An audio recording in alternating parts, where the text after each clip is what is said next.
зурган дээр ямар амьтад байна вэ? Амьтад хаана байна вэ?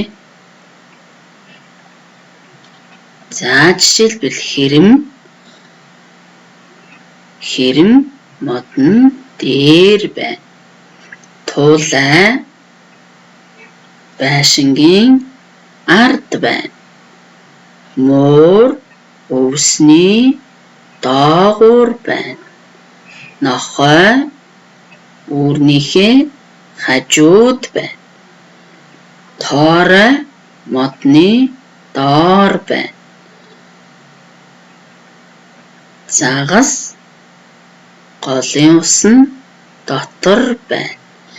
За тэгвэл зурган дээр байгаа амьтдыг хаана байгааг бүгдөө ярилцлаа. За дараах зургийг ажиглая хүүхдүүдээ. За энэ зурган дээр бөмбөг хайрцагны хаана байна вэ? Бүгдөө нэрлэлцгээе. Нэгдүгээр зурган дээр бөмбөг хайрцагны урд байна. Хоёр дахь зураг бөмбөг хайрцагны ард байна. Гурав дахь зураг бөмбөг хайрцагны хажууд байна. Дөрөв дахь зураг бөмбөг хайрцагны доор байна. Тав дахь зураг бөмбөг хайрцагны дээр байна. 6 дахь зураг бөмбөг хайрцаг нь дотор байна.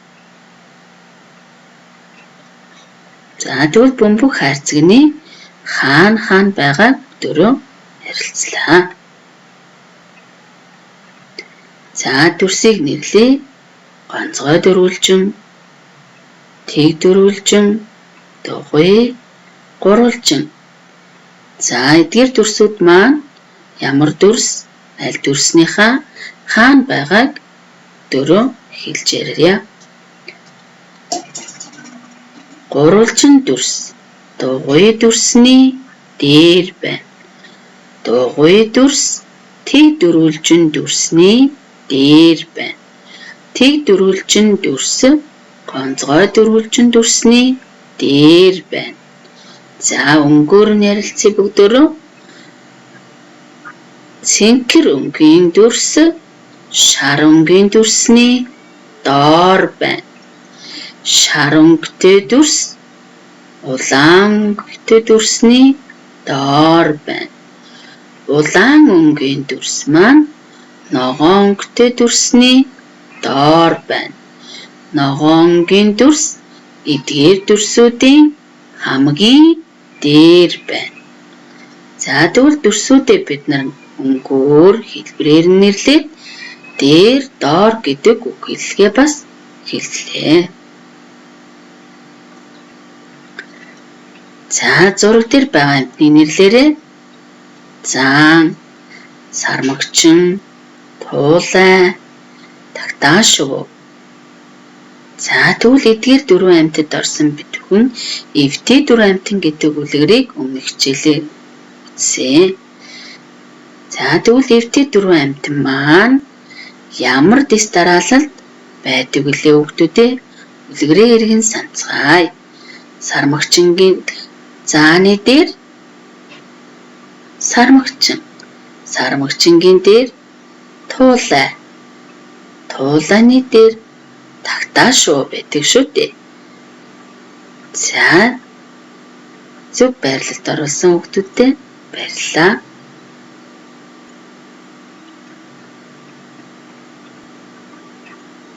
За зургийг ажиглаарай.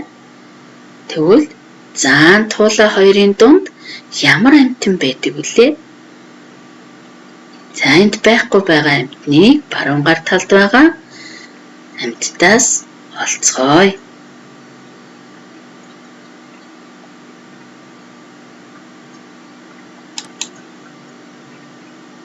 За зөв сармагчин байхгүйсэн биш тэгвдээ. Зааны дээр сармагчин байдаг. Сармагчингийн дээр туулай байдаг. Туулайны дээр тагтаашгүй байдаг. Хамгийн дээр нь тагтаашгүй, хамгийн доор заан байдаг шүү дээ хүүхдүүдээ. За энэ Тэс дарааллаа. Маш сайн санаарай. За дараах зургийг ажиглая. Зурган дээр амьтад маань зөв байрлал, зөв тэс дараалалд байна уу үгүй юу? За сармагчин тагтаашгүй туулай. За тэгвэл хамгийн дээр байсан хоёр амьтан маань буруу тэс дараалалд байсан байна хүүхдүүдээ. Яаж байх ёстой байсан бэлээ? Туулай тагтаашгүй гэж байх ёстой байсан шүү дээ хүүхдүүдээ. За ганцгой дөрвөлжин төрс. Тэг дөрвөлжин, догуй, гурвалжин төрс. Ажиглаарай хүүхдүүдээ. Туулай, сармагчин, заан, тагтаашгүй. За ажиглаад зөв холболт үүсгэе. Хэрхэн яаж холбох вэ хүүхдүүдээ?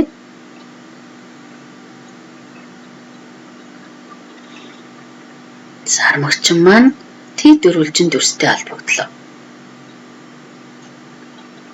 Тэгвэл ижил төрсийг ижил төрстэй холбосон байх нь шүү дээ.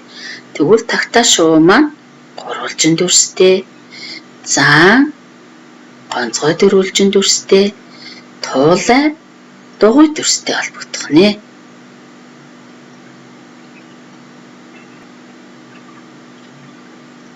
За төрсээр нь байрлуулъя. Саяхан холбосон төрсээрээ хамгийн доор ямар төрс байх вэ? Ганцгой дөрвөлжингийн дээр тэг дөрвөлжин. За туулай маань дугуй төрсөнд байсан учраас тэг дөрвөлжин төрсний дээр дугуй төрс. Тагтаашгүй маань ямар төрсөнд байсан бэлээ хүүхдүүдээ?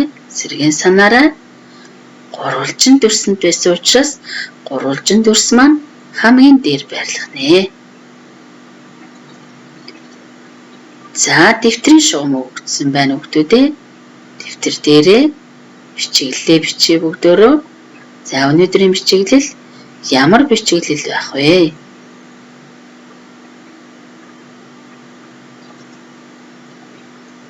За эдгээр 5 шулуунаас бүтсэн зурлагыг өнөөдөр бүхэн зурнаа. За ажиглаарай. Хамгийн эхлээд хэвтээ 2 нүдээр урт шулуун. Дараа нь түүнийхээ доор 3 ширхэг босоо богино шулуун зурлаг. За үүний дараагаар 3 ширхэг богино шулуун зурлагны доор хэвтээ 2 нүдээр урт шулуун зурлаг зурх нэ. За дахин ажиглаарай хүүхдүүдээ. Багш нь тоолъё. 1 2 3 4 5. За 5 шулуунаас бүтсэн эдгээр зурлагаа нэг мөр цэвэрний бай бичээрэй.